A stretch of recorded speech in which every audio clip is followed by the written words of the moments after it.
Good morning, everyone. Please bear with me. I'm still fighting this head cold a little bit. We'll get through this.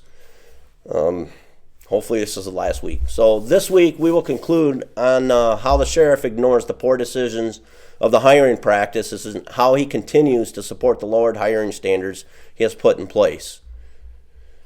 The sheriff joined me in my office where I shared the former employee's criminal history, the one we talked about last week, with him. I explained that despite his poor background, he was hired as a corrections officer with approval from both the sheriff's friend, the background investigator, and the chief deputy. I said the good thing is that due to a security breach in which this employee was involved, he is no longer employed. Well, that says he resigned. The sheriff asked my recommendations about addressing the situation. I stated that this is a reoccurring matter that requires resolution. And as of now, I indicated that should our discussion with the background investigator confirm that both he and the chief deputy were aware of and approved the hiring, despite the individual's background, it would be appropriate to consider their termination due to dereliction of duties. This is egregious and it's ridiculous, as this is not the only example of the poor decisions on hiring, and this has been brought up to the sheriff before. This action was irresponsible. Both the investigator and chief deputy knowingly jeopardized facility security and safety, exposing the county to civil liability by hiring a candidate who failed background requirements. Was this done simply as a favor to a colleague? The connection with the chief deputy was clear. So I told the sheriff I was going downstairs to meet with the background investigator and asked him if he wanted to go with me. The sheriff said no, for me to go ahead and handle that meeting and meet him in the back, have myself and the background investigator meet him in his office later after lunch. So I went downstairs and I met with the background investigator and I asked him if he was aware of the person's background in question. He said he was well aware of this background and the candidate was honest during the investigation and he felt he was a good guy and wanted to give him a chance. I asked the background investigator if he would have hired this person as a Rockford police officer. The background investigator said absolutely not. I told him I was very disappointed in his decision and he put a lot of people at risk and damaged the morale of our employees. The background investigator said the jail superintendent at the time approved of hiring this person. So after a few minutes, we finished our discussion and later met in the sheriff's office.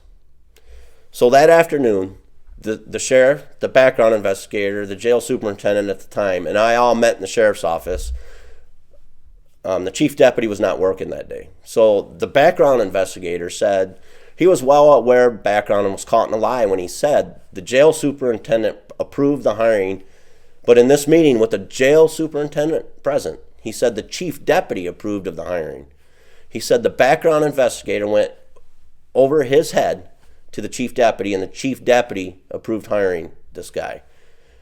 The background investigator said he stands by his decision by recommending the hiring of this guy. So this just shows that the background investigator and the chief deputy, who both collect a pension from another agency, really do not care about the safety of our department and community and are there to collect another paycheck and treat the position as a hobby for the special perks that comes with it. So after bringing this to the attention of the sheriff and confirming that the chief deputy and the background investigator knowingly approved hiring this unqualified person, you guessed it, nothing happened.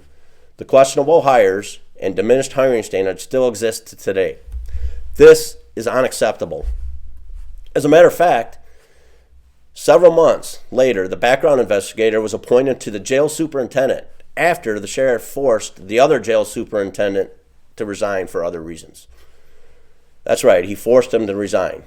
So not only was nothing done for the poor decisions, the background investigator was rewarded with a major promotion and six-figure salary, even though he has no experience in running a jail facility. The chief deputy, who is one of the top paid county employees, continues to treat his position as a hobby and collects his pension while compromising public safety and taxpayer funds with his poor decisions. This is unacceptable. It is common knowledge throughout the sheriff's office and retired employees, former employees, that the sheriff often rewards poor conduct by upper management rather than holding them accountable. When elected as your next sheriff, I will reinstate stricter hiring standards to ensure the best possible candidates are being hired in every department of the Sheriff's Office. I will ensure that senior management is held responsible for any poor or egregious decisions impacting public safety. Winnebago County citizens deserves a law enforcement leader who is proactive, transparent, and focused on building stronger communities for all of us. I want to thank everybody. I am the one to lead this positive change. We can make that change with your help, November 3rd, 2026. Thank you very much, and have a good weekend.